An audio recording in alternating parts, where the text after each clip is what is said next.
Таңғы 5. Бүгінгі күн ұзақ болғалы жатыр.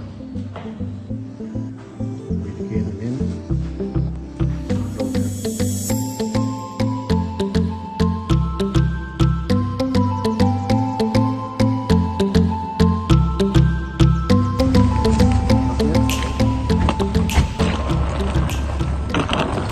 Астанада минус 10, минус 7, сондай примерно минус 8 бар.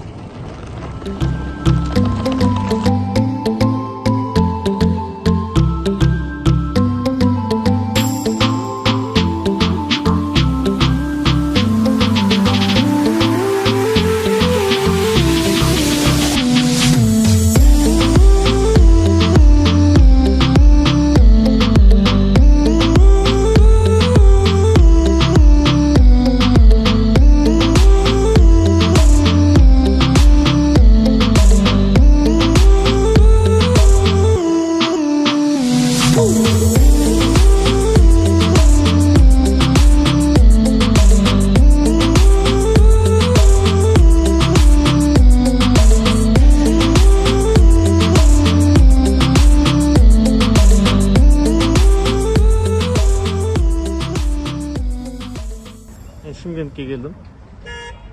Бірақ бұнымен саяхатымыз біткен жоқ. Ары қарай жылжимыз.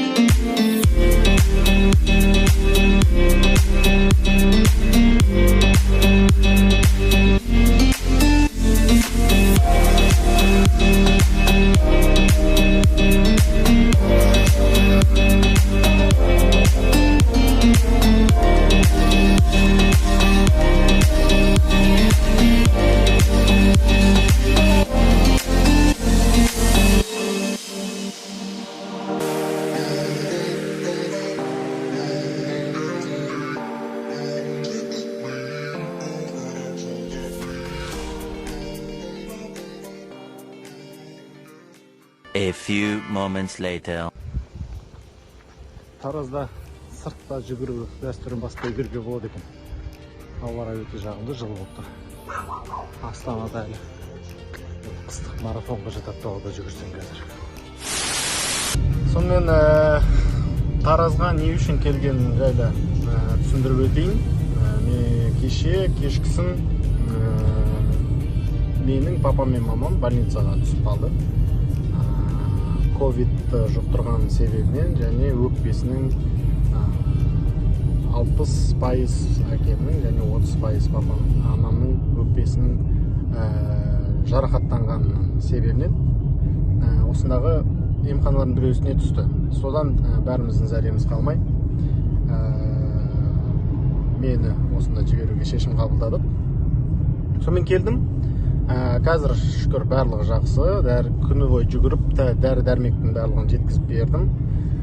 Қазір жағдай бір қалыпты.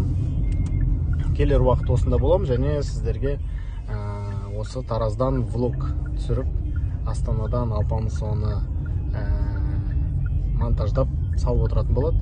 Сондықтан да бізді жоғалтпаңыздар, бізде барлығы жақсы, уайымдамаңыздар. Кеше влогтың шықпаған себебінде сол еді, өйткені влог түсіруге шығаруға дегендей шама болған жоқ. Жалпы бүгін әйтеуір келіп, тынышталып, осындай сіздерге қызық нәрсе көрсетіп отыратын боламын.